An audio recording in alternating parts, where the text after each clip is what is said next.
बड़े स्वाभिमानी हुए सुदामा और अपने स्वाभिमान में जीवन व्यतीत कर रहे हैं।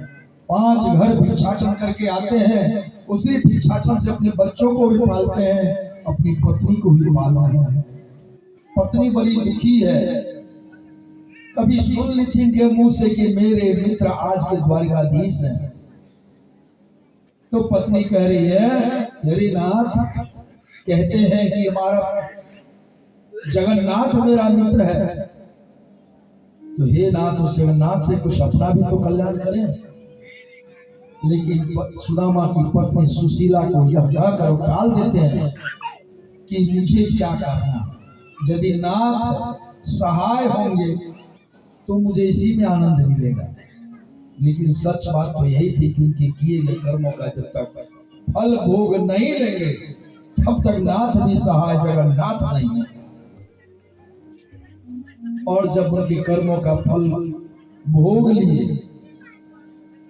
बमाए फटा हुआ, बच्चे भूख से तड़प रहे हैं, पत्नी अन्न दाने को ललायित है, एक एक पल जब उनका कष्ट में बीता, अपने किए गए कर्मों का जब फल भोगे, तब उन्हें लगा कि अब कर्म फल की सीमा जब समाप्त हो गई, पाप का जब घड़ा टूट गया, समाप्त हो गया, तब उनको लगा कि उस जगन्नाथ से मिलना चाहिए।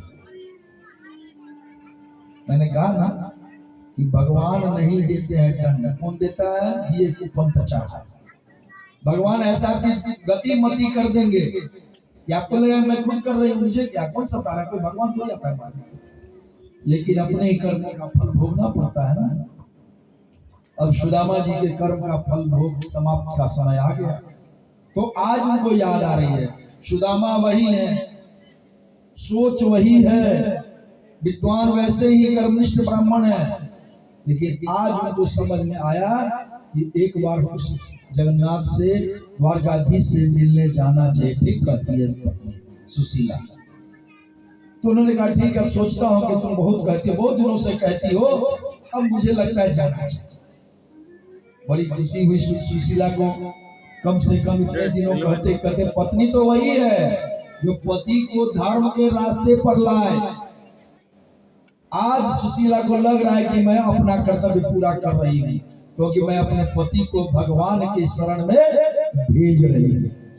पत्नी का असली कर्तव्य तो यही है, जो पत्नी है और जो कहती है कि जाइए भोग विलास मारा पीटी कुटा कुटी कीजिए, अपना स्वार्थ का पेट भरिए, वो पत्नी नहीं है, वो क्या है?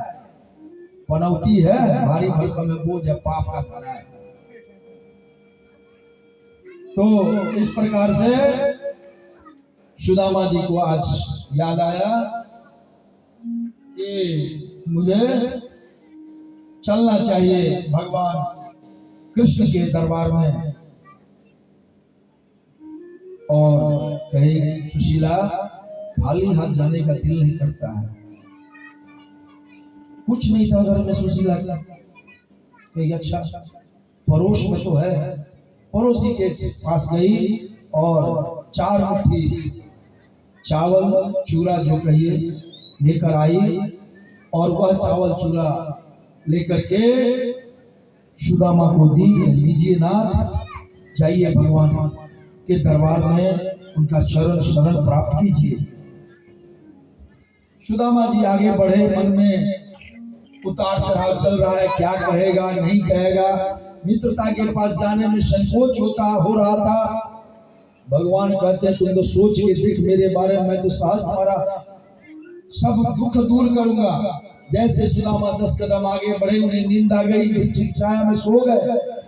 भगवान कृष्ण अपनी गरुड़ को भेजे, सोए अवस्था में उठा करके द्वारकाधीश द्वारका की नगरी के दरवाजे पर पहुंचा। उनको पता भी नहीं चला कि कितना दूर था, कैसे आए नहीं आए। नींद खुली तो देखा एक बहुत बड़ा नगर है। पूछा कि क्या है, तो ये द्वारका है। उन्होंने सोचा इतना नजदीक था द्वारका, फिर मैं आज तक आया क्यों नहीं? मैं तो कभी भी आ सकता था, लेकिन नहीं, जब तक कर्मों का फल समाप्त नहीं होता है तब तक कोई भगवान के शरण में नहीं जाता। तो देखो